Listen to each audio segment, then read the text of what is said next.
Kung katana, sir. Sige po. Anong kontra man sa lain nga sikta si Mama Mary? Kaya diha sa Biblia, ma'am, na ay duha ka persona din na kadili magduol.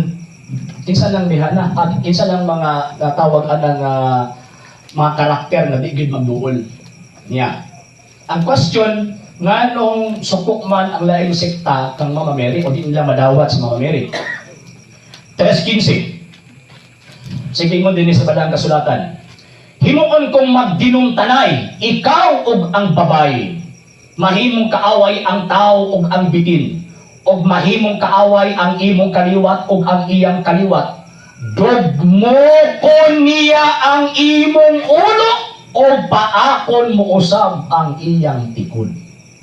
So dinhi, gitawag ni siya og proto-evangelium. Ang buti pasabot the first gospel kay tinuod panahon na nga nagpadayag ang Dios nga luwas niya ang tao. Kay ang tao nalaglag man tungod sa babae, maluwas pud ang tao pinaagi pud sa gitawag og babae. Ang babae, ang unang babae nahurlog sa sana, pinaagi niya ng maong bitin. Ang tawag ining tao, maluwas pud pinaagi sa babae tungod sa iyahang gitawag og kaliwat nga maotong iyahang anak. So ang question, kinsa man na kanang bayhana? Sumala sa balaang kasulatan. Kung tanaw na itong balaang kasulatan, kanang bayhana nga gisgutan diha sa Genesis Kapitulo 3, versikulo 15, walay laing gisgutan babae dinha nga mo tamat, mudugmok o makig-away sa gitawag og bitin, mauning inahan ni Ginoong Hesukristo. Mao bitaw si Kristo wa ginamutawag og mama. Bantay mo, nakasulat sa Biblia? Never si Kristo ni tawag og mama.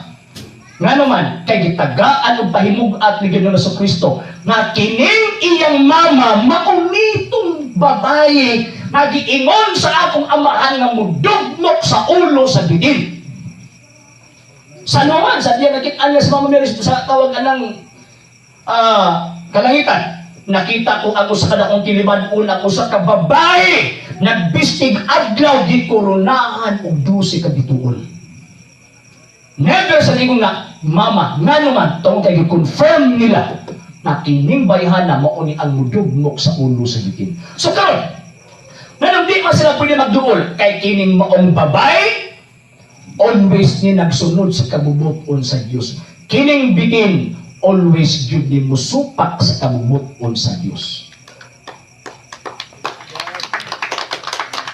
Karon, sa una bitin pamanto kay isa pamanto ka buok. Karon kay niabot na mag 63,000 ang pundok nila karon.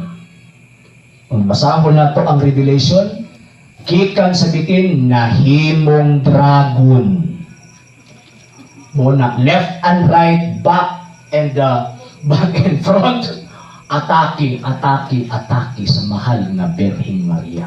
Pero alam na to, nakaliwat sa babae, ingon pa sa mahal na Birheng Maria, St. Luke chapter 1 verse 48, ang tanang kaliwatan magngalan kanapon mulahan mo na. David Amingon, Hail Mary, full of grace, the Lord is with thee. Blessed art thou amongst women, and blessed is the fruit of thy womb, Jesus. Nga naman, tungod kay kita kaliwat anang bayhana. Kanang mga higala nato nga mga di-Katoliko, nung sila, kung ano ni, Christian, isukon ni Kristo, pareseta nag Hail Mary. Di ba, anak mo, mukha nga. Nga naman, kaliwat man sa Cobra. So, mo naman di kayo magduol. Next question. Sa hindi pa po nakapag-follow sa mga pages po natin, i-follow nyo po yung mga pages po natin. RJ Horolanciano II, TV Apolia Punto Argumento page, Kuya Apologist TV page, and RJ's Vlog 2022.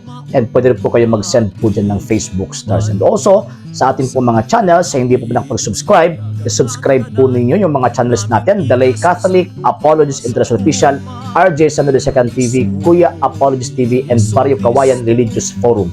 And pwede rin po kayo mag-send po dyan ng super sticker, super chats, and super thanks. And maraming salamat po sa mga kapatid ko mga Katoliko na always pong tumutulong sa programa po natin.